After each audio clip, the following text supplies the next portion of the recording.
ನಮಸ್ಕಾರ. ಗಿಡಹೇನುಗಳು ಅಂದ್ರೆ ಏಫಿಡ್ಸ್ ಇದೆಯಲ್ಲ, ಅದು ಕೇವಲ ಒಂದು ಕೀಟದ ಸಮಸ್ಯೆ ಅಷ್ಟೇ ಅಲ್ಲ.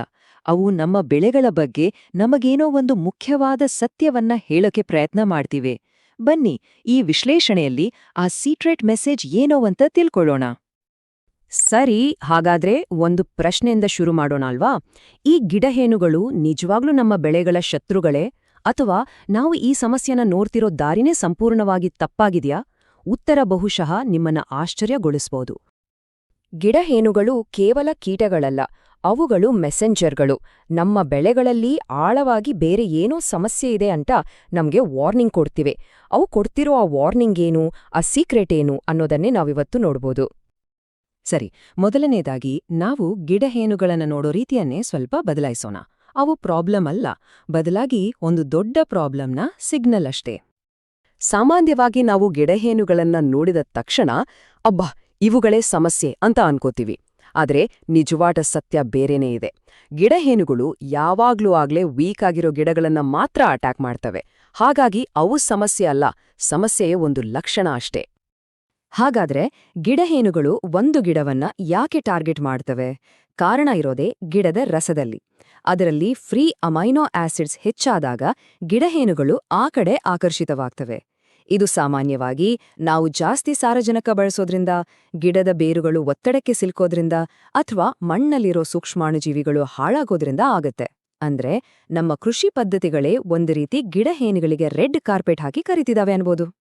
ರಾತ್ರಿ ಮಲಗಿ ಬೆಳಗ್ಗೆ ಎದ್ದು ನೋಡೋದ್ರೊಳಗೆ ಗಿಡಹೇನುಗಳು ಲಕ್ಷ ಲಕ್ಷ ಸಂಖ್ಯೆಯಲ್ಲಿ ಹೇಗ್ ಬಂದ್ಬಿಡ್ತವೆ ಅಂತ ಯಾವತ್ತಾದ್ರೂ ಯೋಚಿಸಿದಿರಾ? ಅವುಗಳ ಸಂತಾನೋತ್ಪತ್ತಿ ಮಾಡೋ ಸ್ಪೀಡ್ ಇದೆಯಲ್ಲ, ಅದು ನಿಜಕ್ಕೂ ತಲೆ ತಿರುಗಿಸುವಂಥದ್ದು. ಇಲ್ಲಿದೆ ನೋಡಿ ಒಂದು ಶಾಕಿಂಗ್ ಸತ್ಯ. ಗಿಡಹೇನುಗಳು ಮರಿ ಹಾಕೋಕೆ ಗಂಡಿನ ಅವಶ್ಯಕತೆಯೇ ಇಲ್ಲ. ಹೆಣ್ಣು ಗಿಡಹೇನುಗಳು ಹುಟ್ಟುವಾಗ್ಲೇ ಗರ್ಭಿಣಿಯಾಗಿರ್ತವೆ. ಇದೇ ಅವುಗಳ ಸಂಖ್ಯೆ ಅಷ್ಟೊಂದು ವೇಗವಾಗಿ ಜಾಸ್ತಿಯಾಗೋಕೆ ಮುಖ್ಯ ಕಾರಣ. ಈ ಪ್ರಾಸೆಸ್ಗೆ ಟೆಲಿಸ್ಕೋಪಿಕ್ ಸಂತಾನೋತ್ಪತ್ತಿ ಅಂತ ಕರೀತಾರೆ.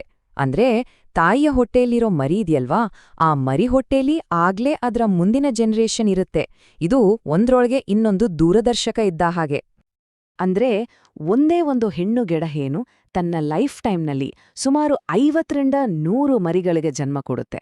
ಊಹಿಸ್ಕೊಳ್ಳಿ ಅವುಗಳ ಸಂಖ್ಯೆ ಎಷ್ಟು ಸ್ಪೀಡಲ್ಲಿ ಜಾಸ್ತಿಯಾಗ್ಬೋದು ಅಂತ. ಸೊ ಇಲ್ಲಿ ಅರ್ಥ ಮಾಡ್ಕೋಬೇಕಿರೋ ವಿಷಯ ಏನಂದ್ರೆ, ನಾವು ಕಣ್ಣಿಗೆ ಕಾಣೋ ಗಿಡಹೇನುಗಳನ್ನ ಸಾಯಿಸೋ ಅಷ್ಟೊತ್ತಿಗೆ ಮುಂದಿನ ಜನರೇಷನ್ನ ಒಂದು ಇಡೀ ಸೈನ್ಯವೇ ಅವುಗಳ ದೇಹದೊಳಗೆ ರೆಡಿಯಾಗಿರುತ್ತೆ. ಅದಕ್ಕೆ ಬರೀ ಸ್ಪ್ರೇ ಮಾಡೋದು ಪರ್ಮನೆಂಟ್ ಪರಿಹಾರ ಆಗಲ್ಲ. ಆದ್ರೆ ಕಥೆ ಇಲ್ಲಿಗೆ ಮುಗಿಯಲ್ಲ. ಈ ಗಿಡಹೇನುಗಳು ಒಂಟಿಯಾಗಿ ಕೆಲ್ಸ ಮಾಡ್ತಿಲ್ಲ, ಅವುಗಳಿಗೆ ಪವರ್ಫುಲ್ ಪಾರ್ಟ್ನರ್ಸ್ಗಳೂ ಇದ್ದಾರೆ. ನಿಜ ಹೇಳ್ಬೇಕಂದ್ರೆ ಇರುವೆಗಳೇ ಗಿಡಹೇನುಗಳ ಅಸಲಿ ಮ್ಯಾನೇಜರ್ಗಳು. ಗಿಡಹೇನುಗಳು ಗಿಡದ ರಸ ಹೀರಿ ಹನಿ ಡ್ಯೂ ಅನ್ನೋ ಒಂದು ಸಿಹಿಯಾದ ದ್ರವವನ್ನ ಹೊರಹಾಕ್ತವೆ. ಇರುವೆಗಳಿಗೆ ಇದು ಫೇವ್ರೆಟ್ ಫುಡ್. ಸೊ ನಾವು ಹಾಲ್ಗೋಸ್ಕರ ಹಸು ಸಾಕಿದ ಹಾಗೆ ಇರುವೆಗಳು ಈ ಹನಿ ಡ್ಯೂಗೋಸ್ಕರ ಗಿಡಹೇನುಗಳನ್ನೇ ಸಾಕ್ತವೆ. ಅಷ್ಟೇ ಅಲ್ಲ, ಅವುಗಳನ್ನ ಲೇಡಿ ಬಗ್ ತರಹದ ಶತ್ರುಗಳಿಂದ ಪ್ರೊಟೆಕ್ಟ್ ಕೂಡ ಮಾಡ್ತವೆ. ಗಿಡಹೇನುಗಳು ಬರೀ ರಸ ಹೀರುವುದ್ರಿಂದ ಆಗೋ ಹಾನಿಗಿಂತ ಒಂದು ದೊಡ್ಡ ಹಾನಿ ಮಾಡ್ತವೆ. ಅವು ಸೈಲೆಂಟಾಗಿ ವೈರಸ್ಗಳನ್ನು ಡೆಲಿವರಿ ಮಾಡೋ ಸಿಸ್ಟಮ್ ಇದ್ದಾಗೆ. ಒಂದು ಗಿಡಹೇನು ಗಿಡದ ಮೇಲೆ ಕೂತು ರಸ ಹೀರೋಕ್ ಶುರು ಮಾಡಿದ್ದ 10 ಸೆಕೆಂಡ್ ಒಳಗೆ ಎಲೆ ಸುರುಳಿ, ಮೊಸೈಕ್ ತರದ ಡೇಂಜರಸ್ ವೈರಸ್ಗಳನ್ನ ಗಿಡದೊಳಗೆ ಇಂಜೆಕ್ಟ್ ಮಾಡ್ಬಿಡುತ್ತೆ. ಆಮೇಲೆ ನೀವು ಆ ಗಿಡಹೇನನ್ನ ಕೊಂದ್ರೂ ವೈರಸ್ನಿಂದಾಗಿರೋ ಡ್ಯಾಮೇಜ್ ರಿಪೇರ್ ಮಾಡೋಕ್ಕಾಗಲ್ಲ. ಸಾಮಾನ್ಯವಾಗಿ ಗಿಡಹೇನು ಕಾಣಿಸ್ಕೊಂಡ ತಕ್ಷಣ ಹೆಚ್ಚಿನ ರೈತರು ಮಾಡೋ ಮೊದಲನೇ ಕೆಲಸ ಅಂದ್ರೆ ರಾಸಾಯನಿಕ ಸ್ಪ್ರೇ ಮಾಡೋದು. ಆದ್ರೆ ಕೆಲವೊಮ್ಮೆ ಇದೇ ನಮ್ಮ ಸಮಸ್ಯೆನ ಡಬಲ್ ಮಾಡ್ಬಿಡಬಹುದು. ಹೇಗೆ ಅಂತ ನೋಡೋಣ ಬನ್ನಿ. ಈ ಚಾರ್ಟ್ ನೋಡಿ. ಸ್ಪ್ರೇ ಮಾಡೋಕೆ ಮುಂಚೆ 40 ಗಿಡಹೇನುಗಳಿದ್ವು. ಸ್ಪ್ರೇ ಮಾಡಿದ ತಕ್ಷಣ ಅವುಗಳ ಸಂಖ್ಯೆ 10ಕ್ಕೆ ಇಳಿತು. ಅಬ್ಬಾ, ಪ್ರಾಬ್ಲಮ್ ಸಾಲ್ವ್ ಆಯ್ತು ಅಂತ ಅನ್ಕೋಬಹುದು. ಆದ್ರೆ ಕೇವಲ 2 ವಾರದಲ್ಲಿ ಅವುಗಳ ಸಂಖ್ಯೆ 90ಕ್ಕೆ ಹೋಗಿದೆ. ಅಂದ್ರೆ ಮೊದಲಿಗಿಂತ ಜಾಸ್ತಿ, ಆಲ್ಮೋಸ್ಟ್ ಡಬಲ್. ಹೀಗ್ಯಾಕಾಗುತ್ತೆ? ಯಾಕಂದ್ರೆ ನಾವು ಹೊಡೆಯೋ ರಾಸಾಯನಿಕಗಳು ಗಿಡಹೇನುಗಳನ್ನಷ್ಟೇ ಅಲ್ಲ, ಅವುಗಳನ್ನ ತಿಂದು ಬದುಕೋ ಲೇಡಿಬಗ್ ತರಹದ ನಮ್ಮ ಫ್ರೆಂಡ್ಲಿ ಕೀಟಗಳನ್ನು ಸಾಯಿಸ್ತವೆ. ಅಷ್ಟೇ ಅಲ್ಲ, ಕೆಲವು ಕೀಟನಾಶಕಗಳು ಗಿಡಹೇನುಗಳ ಹಾರ್ಮೋನ್ಸ್ಗಳನ್ನು ಸ್ಟಿಮ್ಯುಲೇಟ್ ಮಾಡಿ ಅವು ಇನ್ನಷ್ಟು ವೇಗವಾಗಿ ಮರಿಹಾಕೋ ಹಾಗೆ ಪ್ರಚೋದನೆ ಕೊಡ್ತವೆ. ಒಂದು ಮಾತು ನೆನ್ಪಿರ್ಲಿ, ಇವತ್ತು ಗಿಡಹೇನುಗಳನ್ನ ಕೊಲ್ಲೋ ಸ್ಪ್ರೇ ನಾಳೆ ಇದಕ್ಕಿಂತ ದೊಡ್ಡ ಅಟ್ಯಾಕಿಗೆ ಇನ್ವಿಟೇಷನ್ ಕೊಟ್ಟ ಹಾಗೆ ಆಗ್ಬೋದು. ಹಾಗಾದ್ರೆ ಇದಕ್ಕೆ ಪರಿಹಾರನೇ ಇಲ್ವಾ? ಖಂಡಿತ ಇದೆ. ಸಮಸ್ಯೆಯನ್ನ ಬಗೆಹರಿಸೋದಕ್ಕಿಂತ ಸಮಸ್ಯೆ ಬರದ ಹಾಗೆ ತಡೆಯೋದು ಹೇಗೆ? ಉತ್ತರ ನಮ್ಮ ಪ್ರಕೃತಿಯಲ್ಲೇ ಇದೆ. ಯಾವ ಗಿಡಗಳು ಗಿಡಹೇನುಗಳ ದಾಳಿಗೆ ತುತ್ತಾಗಲ್ವೋ ಅವುಗಳಲ್ಲಿ ಕೆಲವು ಕಾಮನ್ ಗುಣಗಳಿರ್ತವೆ. ಅವುಗಳಲ್ಲಿ ಪೊಟ್ಯಾಷಿಯಂ ಲೆವೆಲ್ ಬ್ಯಾಲೆನ್ಸ್ಡ್ ಆಗಿರುತ್ತೆ, ಎಲೆಗಳಲ್ಲಿ ಸಿಲಿಕಾ ಅಂಶ ಗಟ್ಟಿಯಾಗಿರುತ್ತೆ, ಮತ್ತೆ ಮುಖ್ಯವಾಗಿ ಮಣ್ಣಲ್ಲಿರೋ ಸೂಕ್ಷ್ಮಾಣುಜೀವಿಗಳು ತುಂಬಾ ಆರೋಗ್ಯವಾಗಿರ್ತವೆ. ಇವೆಲ್ಲ ಸೇರಿ ಗಿಡಕ್ಕೆ ಒಂದು ನ್ಯಾಚುರಲ್ ಪ್ರೊಟೆಕ್ಷನ್ ಕೊಡುತ್ತೆ. ಇದ್ರ ಹಿಂದಿರೋ ಲಾಜಿಕ್ ತುಂಬಾ ಸಿಂಪಲ್.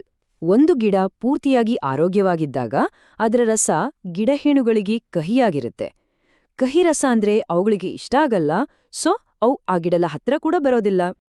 ಸೊ ನೆಕ್ಸ್ಟ್ ಟೈಮ್ ನಿಮ್ಮ ಬೆಳೆಯಲ್ಲಿ ಗಿಡಹೇನುಗಳು ಕಂಡ್ರೆ ಅವನ್ನ ಬರೀ ಶತ್ರುಗಳು ಅಂತ ನೋಡ್ಬೇಡಿ.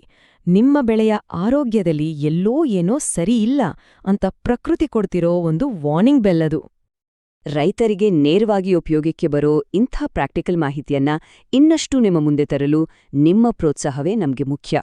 ಈ ಮಾಹಿತಿ ನಿಮ್ಗೆ ಇಷ್ಟ ಆಗಿದ್ರೆ ದಯವಿಟ್ಟು ಚಾನೆಲ್ಗೆ ಸಬ್ಸ್ಕ್ರೈಬ್ ಮಾಡಿ ಹಾಗೂ ನಿಮ್ಮ ಅಭಿಪ್ರಾಯವನ್ನ ಕಾಮೆಂಟ್ಸ್ನಲ್ಲಿ ತಿಳಿಸಿ.